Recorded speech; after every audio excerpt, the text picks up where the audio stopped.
गंधारी विवाद। India today के लेख गंधारी विवाद पर सपा में बहुत आक्रोश भड़क उठा है।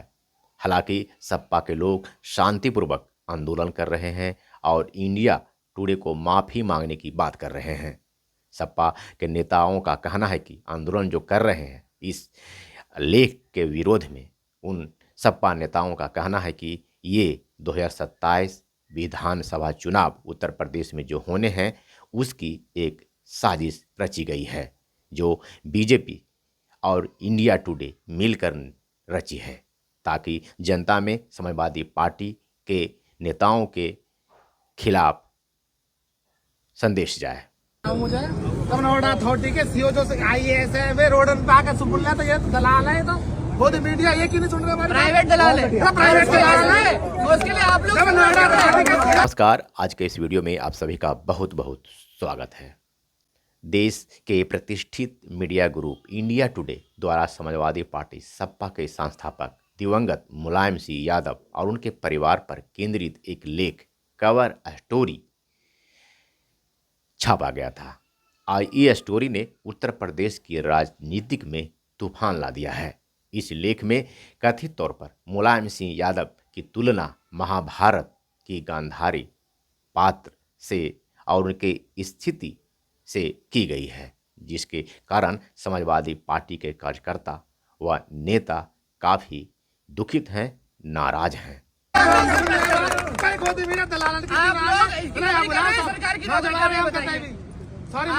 सरकार की नौकरी कर रहे हैं। मैं बार के इस लेख से, इसके रवैये से सपा के समाजवादी नेताओं का कहना है कि ये समाजवादियों की छवि को धूमिल करने की एक साजिश है और 2027 के उत्तर प्रदेश के विधानसभा चुनाव से पहले ये राजनीतिक साजिश रची गई है, जो बीजेपी और इंडिया टुडे ने मिलकर रची है।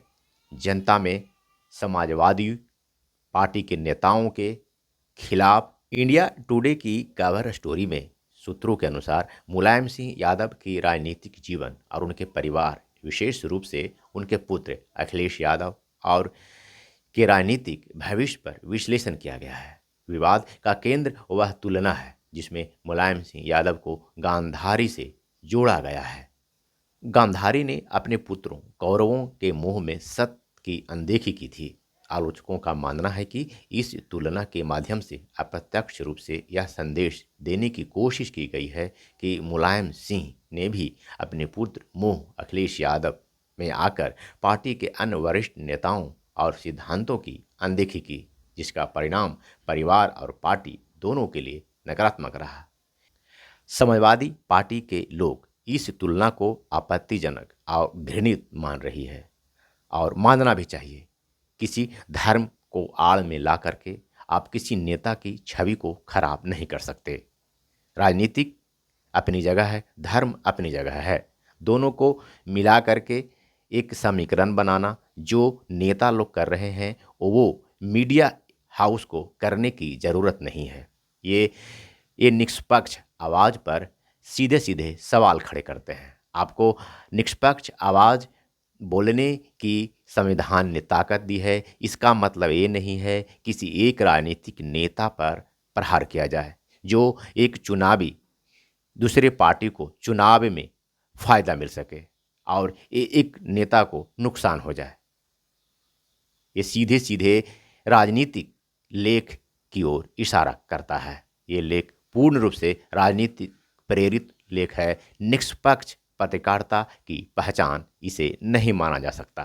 समाजवादी नेताओं का कहना है कि एक दिवंगत नेता जो देश और प्रदेश के लिए समर्पित रहे, उनकी तुलना इस प्रकार करना राजनीतिक दुर्भावना से प्रेरित है। लखनऊ के नोएडा तक हल्ला बोला गया है। सपा का तीव्र विरोध जैसे ही यह लेख सार्वजनिक हुआ, सपा कार्यकर्ताओं में भारी दुख देखा गया और अपने नेता के मान सम्मान को लेकर वो इंडिया टुडे के ऑफिस नोएडा में जाकर धरना प्रदर्शन करना शुरू कर दिए। शांति से इंडिया टुडे ग्रुप के दरवाजे पर बैठे रहे। उत्तर प्रदेश राजधानी लखनऊ में हजरतगंज चौराहे सहित कई स्थानों पर सैकड़ों की संख्या में सपा कार्यकर्ताओं ने विरोध प्रदर्शन किया। उन्होंने पत्रिका की प्रतियों को आग के हवाले किया और मीडिया समूह के खिलाफ नारेबाजी की, इसे सुधारने को कहा। सपा मुखिया अध्यक्ष अखिलेश यादव ने भी इस मुद्दे पर कड़ा पलटवार किया है। उन्होंने इस कृत्य को समाजवादी विचारधारा पर हमला बताया है और आरोप लगाया कि यह उन शक्तियों का काम है जो 2024 के लोकसभा चुनाव में सपा की सफलता से घबरा गई है। सपा के वरिष्ठ नेताओं ने स्पष्ट रूप से माना है कि इस विवाद को उत्तर प्रदेश विधानसभा चुनाव 2027 से पूर्ण रूप से पूरा कनेक्शन है। ये समाजवादी पार्टी की छवि को धूमिल करने का प्रयास है। सपा का तर्क है कि 2024 में पीडीए पिछड़ा दलित अल्पसंख्यक के सफल समीकरण और अखिलेश यादव की बढ़ती हुई लोकप्रियता के बाद विरोधी खेमे और उनके समर्थक मीडिया समूह जानबूझकर समाजवादियों की छवि को धूमिल करने की कोशिश कर रहे हैं।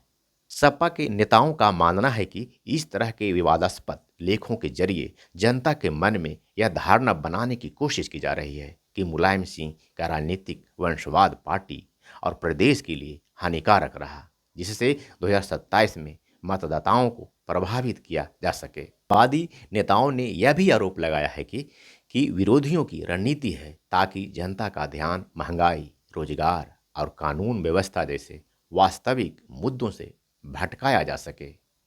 ये सच में जिस प्रकार से इंडिया टुडे ग्रुप ने ये लेख छापकर किसी राजनीतिक सम्मानित नेता पर प्रहार किया है, ये पूर्ण रूप से एक राजनीतिक लेख है जिसका सीधा फायदा बीजेपी को होने वाला है। बीजेपी 2027 के विधानसभा चुनाव में इसका फायदा उठाएगी। इसे एक पत्रकारिता नहीं कर सकते। एक पत्रकारिता किसी राजनीतिक फायदा के लिए काम नहीं कर सकता।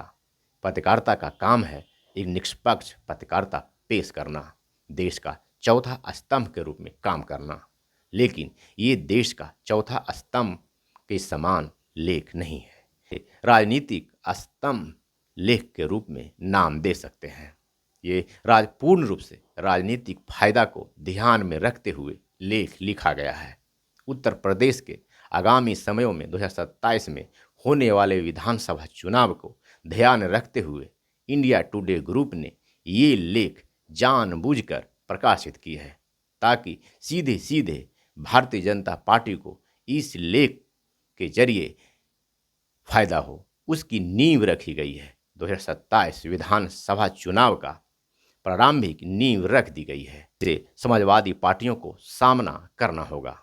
अब देखने वाली बात यह है कि समाजवादी पार्टी के नेता इस इंडिया टुडे के नींव को 2027 विधानसभा चुनाव के नींव को कैसे सामना करते हैं, इसको कैसे हैंडल करते हैं और उत्तर प्रदेश के जनता के लिए इसको कैसे अनुकूल बनाते हैं, अपने राजनीतिक अनुकूल में इस लेख को लेकर आते हैं ताकि आगामी 2027 में होने वाले विधानसभा चुनाव में एक जनता निष्पक्ष सरकार की चुनाव कर सके, जनता के विकास वाले सरकार को चुन सके, न कि इस प्रकार से धर्म और राजनीति को मिक्स करके विवाद फैलाने वाले लोगों सरकारों का चुनाव से बचे।